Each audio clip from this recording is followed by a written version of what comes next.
Fala pessoal, sejam bem-vindos a mais um vídeo do canal. No vídeo de hoje vamos tratar de alguns pontos que, se aplicados na nossa vida, vamos desenvolver o nosso chamado para a pregação, para o ensino da palavra. Se você reconhece que você tem um chamado para a pregação, para o ensino da palavra, esse vídeo é para você.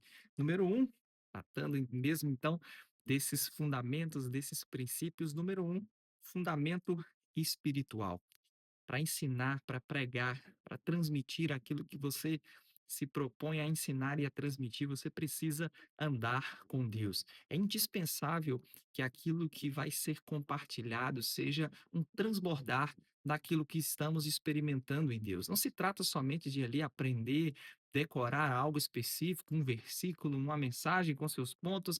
Não, falamos com autoridade quando aquilo que nos propomos a ensinar é resultado desse caminhar com Deus, resultado daquilo que experimentamos em Deus, daquilo que a Sua palavra fez por nós, ou como a Bíblia diz, provamos da boa palavra de Deus. Número dois, é indispensável que o pregador, o mestre, ele tenha uma base sólida das Escrituras. Somos orientados, e Paulo diz a Timóteo, um contexto, uma carta com caráter ministerial.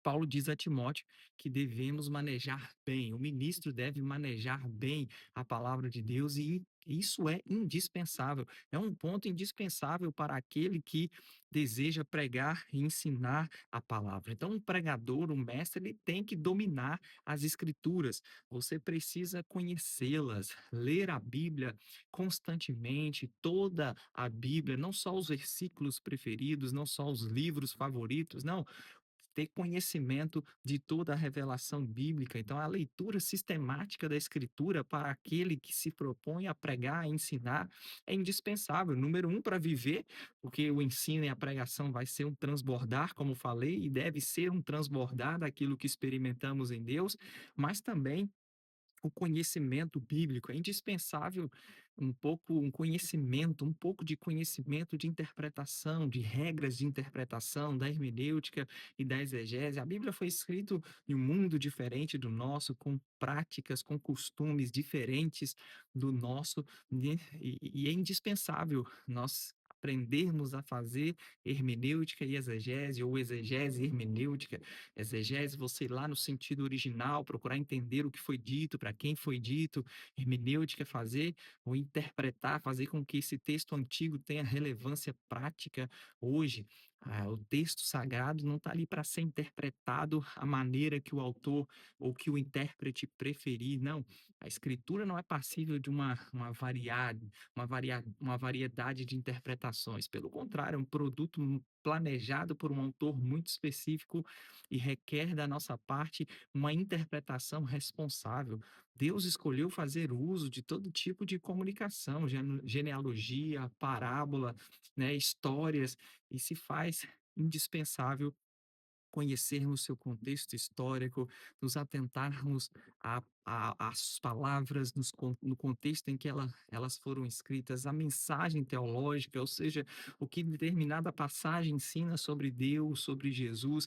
Então é indispensável o pregador ter uma noção, pelo menos básica, de interpretação, de hermenêutica e de exegese. Mantenha um bloco de notas, se você é mais digital como eu, ou um caderno para você conseguir ali tomar nota, organizar suas ideias, organizar seus estudos, né? Como eu estudo a palavra? Sempre as pessoas me perguntam. Bom, é indispensável você estudar, você tem diferentes métodos de estudo, mas é indispensável que você estude principalmente por livros da Bíblia, você entender a mensagem ali geral daquele livro, não só uma perícope específica, ou seja, não só uma parte específica, mas aquela parte, como ela se encaixa naquele livro, como ela se encaixa, né, em toda a revelação bíblica, isso é indispensável. Número 3, clareza ao ensinar. Não basta somente saber, é preciso tornar acessível, compreensível para as pessoas aquilo que se propôs a ensinar e a transmitir. E daí nós precisamos ter, e o pregador precisa ter o conhecimento da estrutura de um sermão. Todo sermão precisa ter seu título ali, sua introdução, sua proposição. O que seria a proposição? A ideia central daquela mensagem, seu desenvolvimento, ou seja, aquilo que você deixou ali na proposição, a ideia central, você vai procurar provar essa ideia central em pontos que desenvolve a mensagem, trazendo uma conclusão, uma aplicação prática. Então é indispensável você e eu termos esse conhecimento e deixar a mensagem didática, de fácil compreensão, de fácil entendimento para as pessoas. Um outro ponto indispensável, falando ainda dessa clareza na pregação e no ensino, é você e eu adaptarmos a mensagem ao público. O conhecimento do público específico qual nós estamos pregando e ensinando é indispensável. Por exemplo, uma coisa é você pregar num domingo, numa quinta-feira para toda a igreja. Ali você tem um público diverso, né, maturidade diferente um do outro, um pouco mais maduro, o outro nem tanto. Outra coisa diferente, por exemplo, vou falar do meu contexto, que ensino em escolas bíblicas, escolas de ministros, escola de missões. É um contexto completamente diferente, com uma linguagem, uma abordagem bem diferente.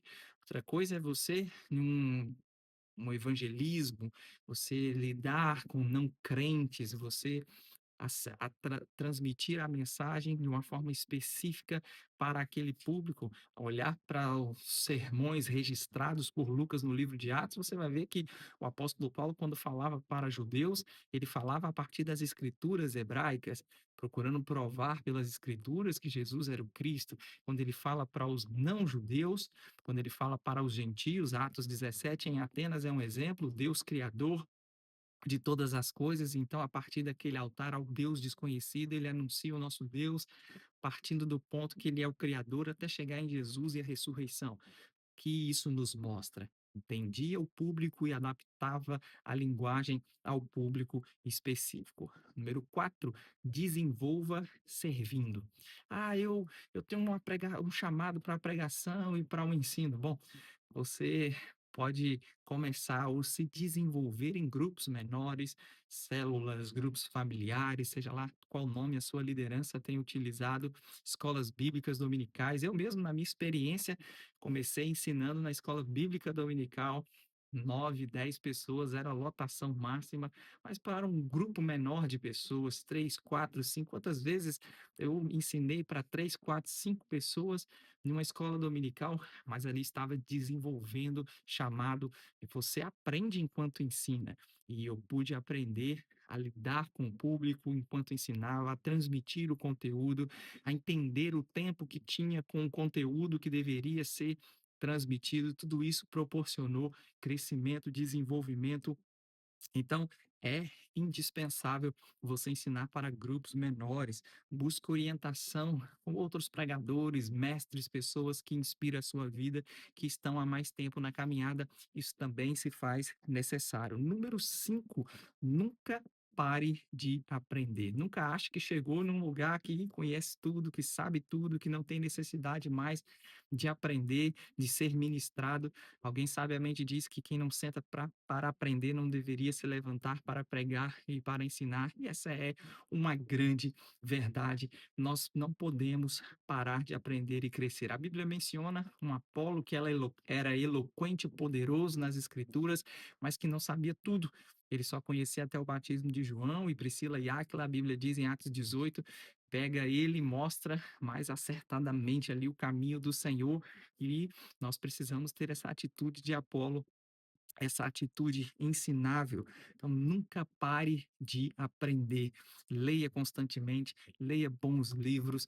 Eu não gosto de leitura. Então, se não gosta de leitura, tem que repensar aí se tem mesmo um chamado para a pregação e o ensino, porque, como Charles Spurgeon disse, quem não lê não deveria estar no ministério. É indispensável a leitura, é indispensável para o pregador, para o mestre. Se você não lê, sua pregação não vai se desenvolver, sua seus argumentos, aquilo que vai ser transmitido, o conteúdo não vai se desenvolver, você vai ser sempre o mesmo, falando as mesmas coisas, né? Não que haja problema em falar as mesmas coisas, o apóstolo Paulo deixou claro aos filipenses que para ele não era desgosto algum escrever as mesmas coisas, mas ao mesmo tempo, é fácil identificar um pregador que não lê, que não estuda. Ele sempre está ensinando, falando, pregando as mesmas coisas e ali, muitas vezes se esconde naquela declaração, não foi talvez a mensagem que Deus me deu. É indispensável, eu entendo que alguns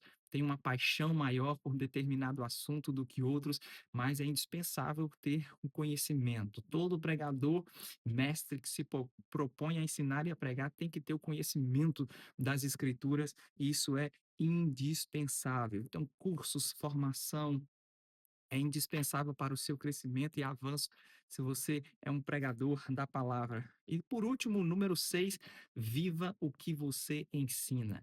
Isso é indispensável. A minha, a sua pregação, o meu e o seu ensino não vai ser fruto de um momentâneo, somente de um estudo, vai ser, como eu falei lá no primeiro ponto, um transbordar. A nossa vida comunica aquela mensagem, a nossa vida testemunha daquela verdade e nós precisamos viver de forma coerente com aquilo que ensinamos, com aquilo que pregamos.